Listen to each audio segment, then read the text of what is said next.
2026 Chevrolet Damas qaytdi va yana ko'pchilikning e'tiborini tortmoqda.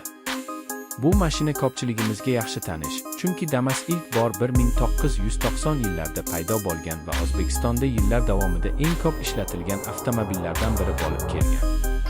2026 yilgi yangi talqini esa eski soddalikni saqlagan holda biroz yangilangan ko'rinish va qulayliklar bilan taqdim etildi.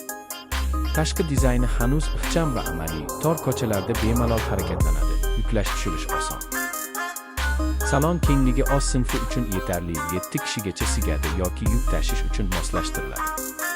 Texnik tomondan Damas butun 8 litrli tejamkor dvigatel bilan keladi. Mexanik uzatma oddiy va ishonchli.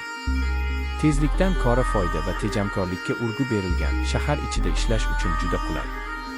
Boshqa kichik vanlar yoki minivanlar bilan solishtirilganda, uning eng katta ustunligi arzon narx va arzon xizmat ko'rsatishidir. 2026 Damas kichik biznes egalari, katta oila yoki kundalik ish uchun sodda, ishonchli va hamyonbop avtomobil izlayotganlar uchun juda mos tanlov bo'lib qolmoqda.